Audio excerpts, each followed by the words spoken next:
Welcome, mortals, to the Beautiful Dead podcast. If you've come to this channel, you should stay for several reasons. 1, you love vampires. This is a vampire podcast where we break down movies, TV shows, and books about vampires. We talk about the universe that's been created, how are they made, what rules do they have to follow, and more. Every once in a while, like October, I set aside the fiction and talk about all things vampire. 2, you have a podcast or would like to have a podcast and want to see behind the scenes of recording one. I edit out very little, so you will get to see mistakes and interruptions and learn along with me. Or 3, you're a fan of the podcast and you just want to watch me record it live.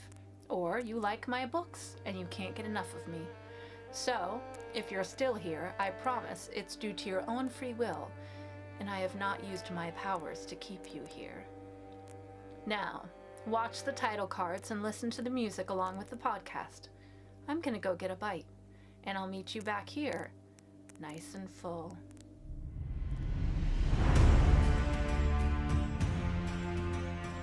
Oh, really? Vampire! We take your candy! Count Dracula. I am Dracula. And I bid you welcome, Mr. Hunt, to my house. Come in. Our first award goes to the vampire for most blood drained in a single evening. The strength of the vampire is that people will not believe in him.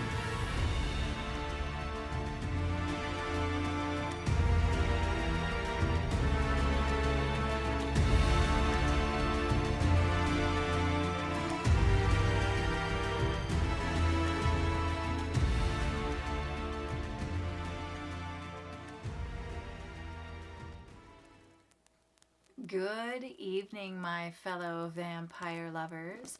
The sun is going down, and you know what that means. It's time for me to record another episode of my podcast, The Beautiful Dead. As always, I'm your host, Lena Nazari. Quickest thing that you can do, go to lenanazari.com, sign up for my Fanged family. You'll get alerts from me when I have new appearances, when I plan my episodes, any updates with the book. That's how you find out. Links to my social media are on that page, as well as my appearances. Speaking of which, when this episode drops, I will be in my last day of Monster Mania. So hopefully you already follow me on social media and you've been seeing the pictures I've been posting from that con. Hopefully I get to meet all the people from Scream, which I'm pretty excited about. But most importantly, my next one will be Creation in Nashville, and then in January, Fan Expo Nolans. I'm so excited to go back to New Orleans. Oh my gosh. So, all right. Speaking of New Orleans, I have my Vampire tea here. The reason I say that is because you can buy this at the Boutique du Vampire. You can also order it online. So you can find the links to that in the descriptions. But you need to go check out the VampyreTeaCompany. And tonight I'm doing NosferaTea. NosferaTea. And this is a black tea with cherry, two types of cherry, and almond and mango bits. This one always reminds me of like trail mix when you're hiking. Big fan. And I have it in my Buffy the Vampire Slayer mug here, my Sunnydale High mug here. So that's what we're doing for our tea tonight. Go check that out. All right, I want to jump right into this one because I'm very excited. If you've never listened to this podcast or watched this channel, massive spoiler alerts. I am going to ruin everything. I will tell you who hooks up with who breaks up with who kills who, how they die, all that good stuff. So don't get mad at me if you now listen to this and you've never seen this before and now it's all ruined. So we are doing Forever Night. If you've never seen this, do yourself a favor and go watch it. I was having such nostalgia as I was watching this. I found it on DVD, so I was able to watch all 3 seasons. I think the first 2 seasons are available for free, maybe on Prime. You have to pay for the third. The third is a little harder to find because it's owned by different people. I think sci-fi. I don't know. Why am I trying to say this stuff when I didn't do the research? So dumb. Anywho, let's summarize. I'm so excited talking about this. Oh my gosh. If anybody from this show ever watches this, I will die. Make a comment on here that you were in the show and I will actually die. All right. This series follows the adventures of Nick Knight, a Toronto cop working the graveyard shift, of course, with his partner Donald Skanky. Unbeknownst to most of his colleagues, Nick is actually Nicholas, a centuries-old vampire. His human surname was referenced to his status as a literal knight in medieval France. Remorseful over centuries spent as a vampiric, cold-hearted killer, Nicholas works as a cop and often ends up using his special abilities to bring criminals to justice. Whenever he works on his cases, Nicholas remembers similar situations from previous lifetimes as these appear in flashbacks in the episodes. Nicholas explains his need to work on night shift by claiming to have a skin disorder, photodermatitis, which requires him to stay out of the sun. Refusing to feed from humans, he survives by drinking bottled animal blood, something that most vampires find repulsive. The only human who knows his true nature is his friend Natalie Lambert, a city medical examiner who doesn't like Nicholas using his special powers as she believes it will increase his need for blood. Thought that was interesting. Nicholas's ultimate dream is to find a way to become human once again, but his quest for redemption is complicated by the arrival of fellow vampires, Lucien Lacroix and Jeannette Ducharme. French names. Lucien Lacroix, who was a general in the early Roman Empire and who was turned into a vampire by his daughter Divya as Mount Vesuvius erupted in 79 AD, originally is the one to make Nick a vampire in 1228. Jeannette was also brought across by Lacroix before he brought Nick across. They were Nick's companions for many centuries until he left them, seeking redemption and a way to reclaim his lost humanity. This is sounding an awful lot like something else. Just saying. Anywho, they were Nick's companions, blah, blah, blah. He left to reclaim his lost humanity. Jeannette now runs a nightclub while Lacroix works as a late-night talk radio host. While Jeannette is scornful yet tolerant of Nicholas's new life, Lacroix ultimately attempts to seduce his protege back to a more violent life. During the series, Nick has two partners. The first two seasons is Don Skanky. At the beginning of the third season, Detective Skanky dies in an airplane explosion caused by a bomber, and Nick is assigned a new partner, Tracy Vetter, a rookie detective who gets the assignment due to her father's high-ranking position in the police force. Tracy finds herself increasingly attracted to Javier Vachon, also a new character who is also a vampire who used to be a conquistador. Nick and Vachon know about each other, and Tracy knows Vachon is a vampire, but never knows Nick is a vampire. Although Nick continues to protect the innocent civilians, he faces circumstances that risk the exposure of the vampire community, who up till this point were unknown to other humans. Nick is faced with the choice to either move on or attempt to recapture his humanity through a method that puts Natalie's life in the balance. At that point, Lacroix appears and indicates the time to leave is near, and he must either bring Natalie over or leave her to die. Nicholas decides that neither option is acceptable and hands Lacroix a wooden stake. We do not see what Lacroix does, but we hear him say, "Damn you, Nicholas," in stress and frustration, and the scene cuts out to the building where Nick lives and a shot of the sun. The ending is left to the viewer's interpretation, but the implication is that Nick dies with Lacroix's help, hoping to join Natalie in the afterlife. If this was super duper confusing, it's okay. I'm going to try and break it down the best I can, but remember that we are covering 3 seasons of material. All right, let's do it. Forever Night. Vampiric references and crossovers. So Nigel Bennett, who plays Lacroix, was in this and also in V-Wars and The Strain. And yes, they're on my list. John Capellos was Skanky in this, and he was in an episode of Angel, which is what part of this sounds like. Patrick Gallagher was in one episode of this, and then he was Chow in True Blood. If you guys don't know who I'm talking about, it's like in the very first season. He is one of the vampires that's part of Eric's posse. Trivia. Ranked number 23 on TV Guide's top cult shows ever. And then I was reading into this behind the scenes, and I learned that that famous monologue in the beginning, that every actor took turns recording the monologue in the opening credits, and it was Nigel's recording that was finally chosen. I thought that was neat. I should do the recording. If I have time, I'll do it for you guys. And if I have time, I probably won't be able to slap it on the podcast, but you'll see it on the YouTube channel. So if I had time to do it, I'll enter it right here.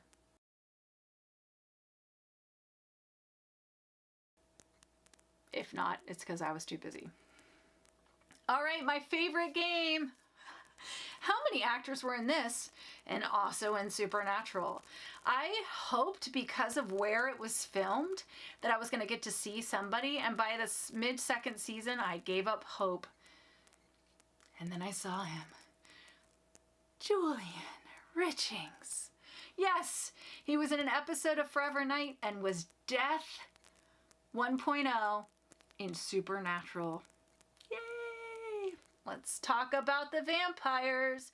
Relationships to humans.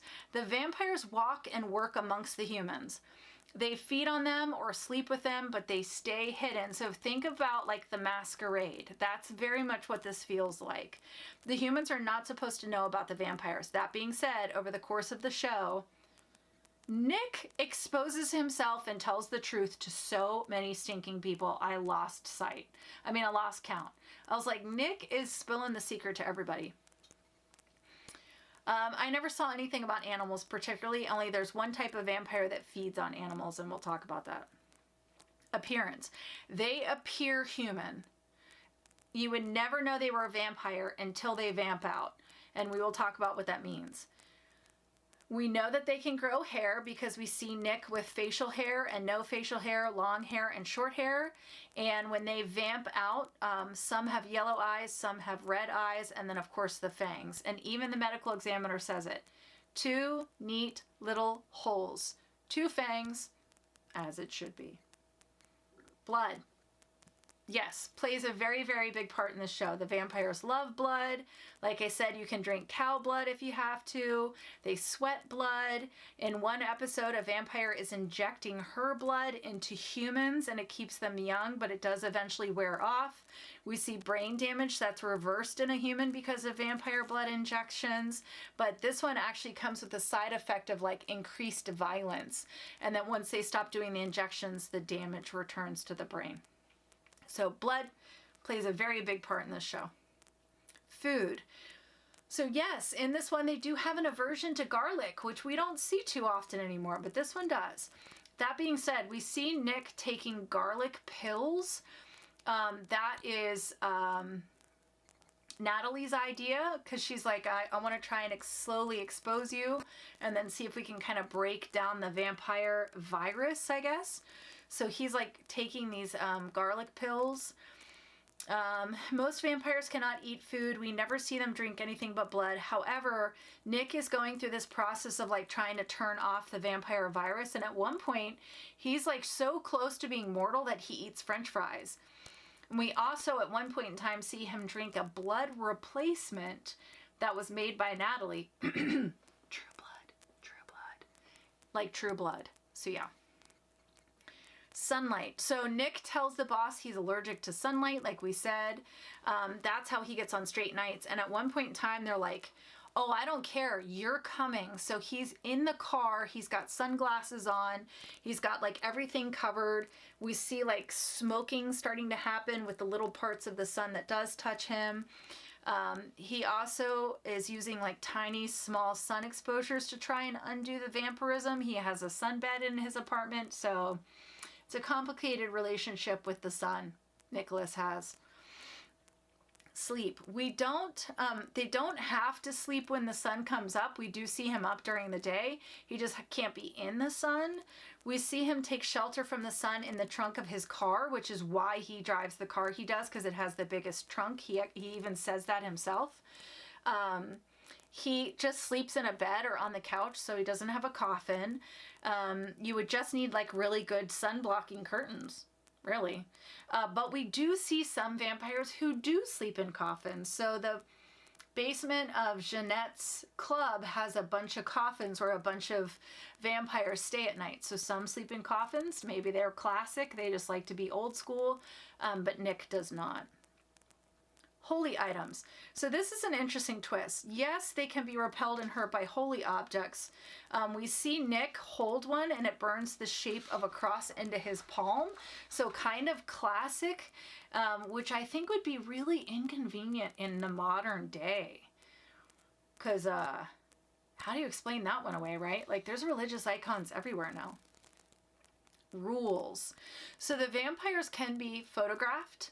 They can be caught on video.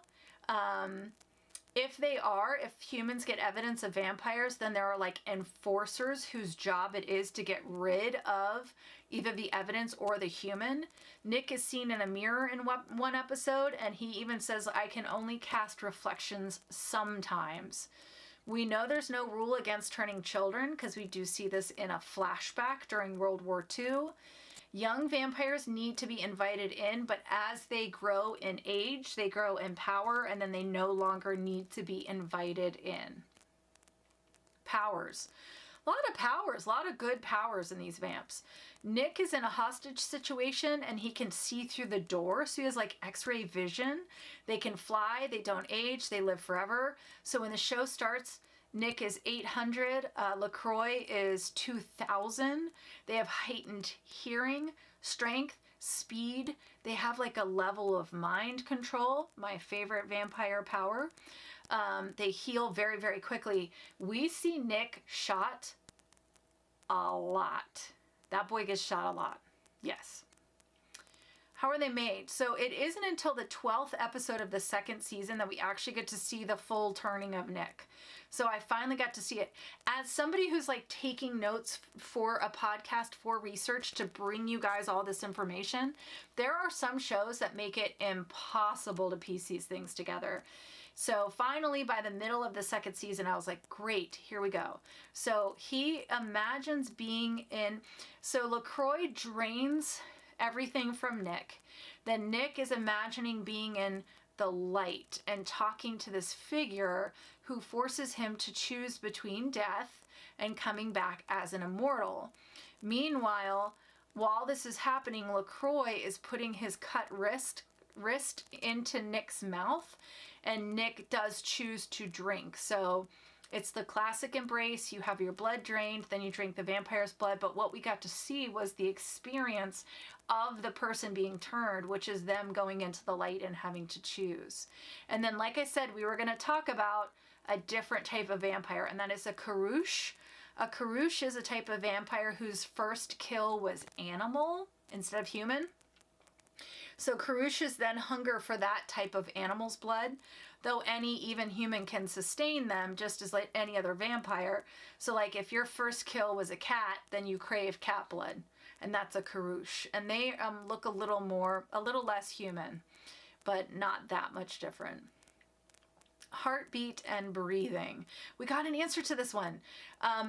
Nick says his heart beats a few times every 10 minutes, and their respirations are also extremely slow. So heartbeat and breathing does happen, just at a very, very, very low rate. So as a nurse, I was like, 1 beat every 10 minutes, that's insane. But at least we get the answer. How do they die? This one is a little complicated. So there is a Mayan cup that when you drink from it can cure vampirism, but it's shattered in the second episode, so we'll never know if it works.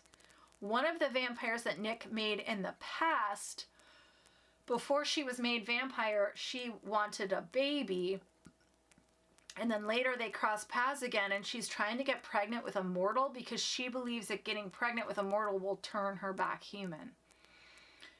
Natalie is working on turning Nick back into a mortal, and we see it work a little bit, but ultimately he is a vampire and stays a vampire till the end. It's also revealed in season 3, in a season 3 episode called Human Factor, that a vampire could regain their mortality by slowly feeding on a mortal who truly loved them and they loved in return.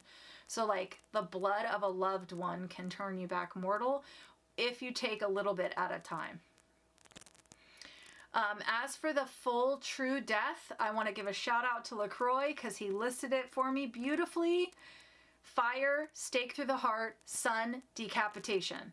And then I just want to say Jeanette actually is one of the ones who doesn't die. She actually does turn back human. And the implication is that she did this thing of like feeding off of somebody who she loves and they love in return. And I believe she has a child at one point. So good for her. Good for Jeanette.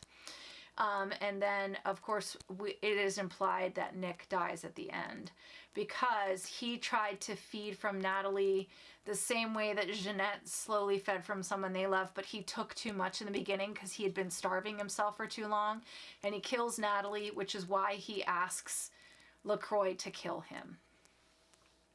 Are they good or are they bad? I think you know where this is going because we have talked about this so many times. In this world, the vampires can choose.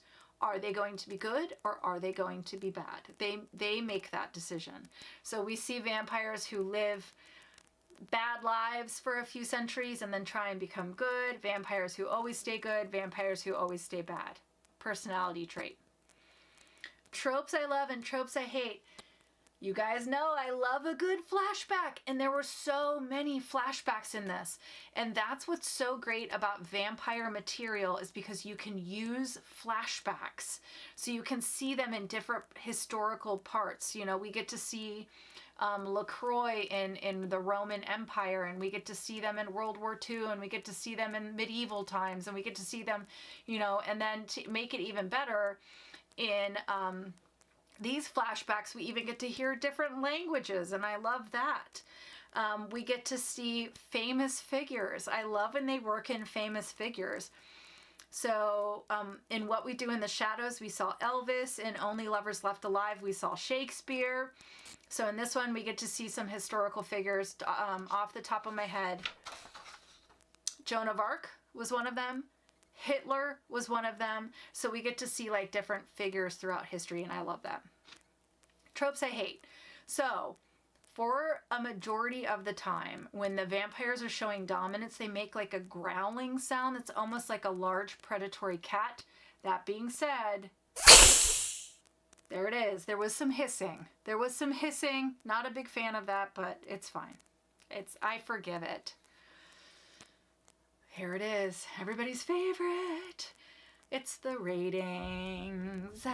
How scary or evil are the vampires of Forever Night? So we're talking about a lot of vampires over the course of 3 seasons, so you have to bear with me, but they can mesmerize, fly, throw a man across a football field, but they burn in the sun. However, there's lots of ways for them to, you know, avoid the sunlight. There are ways for them to be out in the daytime if they had to, like we saw Nick in the car. You can shoot them, stab them, hit them with a car. They're gonna keep coming after you. That being said, they do have morals.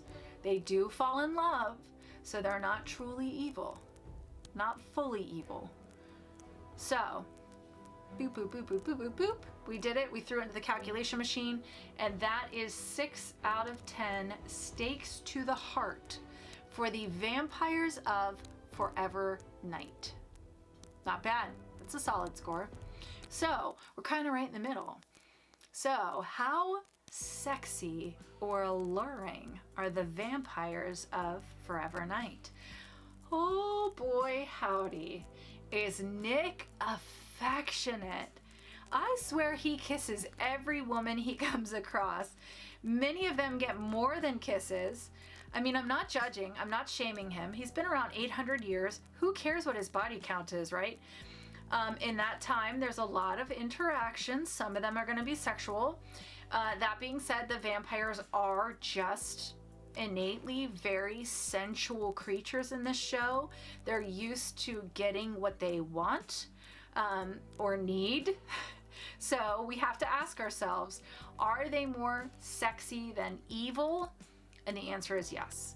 So that results in an 8 out of 10 onks for sexiness and allure. Solid. And that's the men and the women. Jeanette was very sexy. Nick was very sexy. Very sensual creatures. 8 out of 10. That's solid. My thoughts.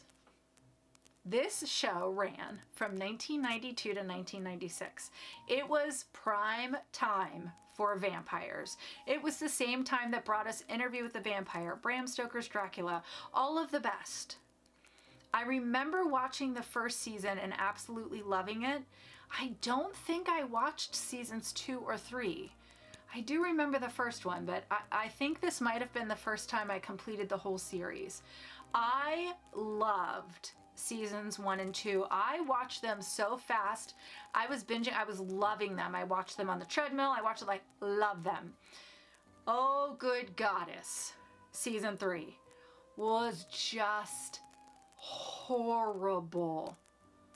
I got halfway through season 3 and had to stop it, and it took me a while to get back to it. Like a good while, and I had to really force myself to get back to it. So finally I was like, this is just too different. Something's very, very wrong. What happened? So I'm going to read this directly from the Forever Night episode guide, okay? A massive fan campaign brought back the show for a 3rd season. However, they were unaware of the extensive changes this would cause. The show was now a joint production between USA Network and Sci-Fi Channel. USA would show an episode and then it would air on Sci-Fi. Midway through the season, USA dropped the show altogether and Sci-Fi finished off the season. During the season, the show lost much of its humor and its spark. Many of the older characters became moody, depressed, cranky, and the whole show was darker. The entire dynamic of the series changed. USA had emphasized the new young characters trying to appeal to the hip crowd, as well as adding in more sex and trying to make the show more dark and gritty, but it backfired on them. They tried to make the show into what it was never meant to be. The spirit of the older characters seemed to be broken, and the new characters never seemed to catch on. There were fans that really liked the new characters, and many of them were just now discovering the show, but the long-time viewers were very disappointed with the way things turned out. And that could not be better said. The way that they did Natalie and Nicholas was so disappointing. I mean, I hate what they did to Natalie, especially. She was such a strong character. She was a scientist. She was working so hard to help Nick. And then suddenly she just became like this depressed, moody, like whiny girl who inevitably dies because she throws herself at Nick. I just hate what they did to her. It felt so rushed. It felt like they all went to the writer's room and said, can we please just end this and go home? And they just wrote something down and they were like, great, throw it out there, give it to the actors will do anything, I'm done, and they just walked away. Now, on a happy note, there were a couple great quotes that came out of this show. And there's one that I am definitely going to add to my repertoire that will keep coming around. Genius. Are you ready? Immortality is no excuse to not floss. I laughed out loud when I heard that line. There's a couple really, really good lines in the show. Most of them in the 1st and 2nd season. But I think that's enough of Forever Night. I think probably in a couple years I'll probably rewatch it all over again. If you guys really want to watch it, the first 2 seasons are available for free. Don't watch the 3rd season. Just create your own ending in your head. You can thank me later. So, next week we are covering The Boys from County Hell. It is available on Prime. I highly recommend you go watch it before you come back next week to see my review. Just gonna say that, okay? Normally I don't like to give away my thoughts, but do yourself a favor and go watch it, and then we'll meet back here in 1 week to talk about The Boys from County Hell. As always, I love you guys so, so much. I wish you wicked hugs and bloody kisses. Good evening.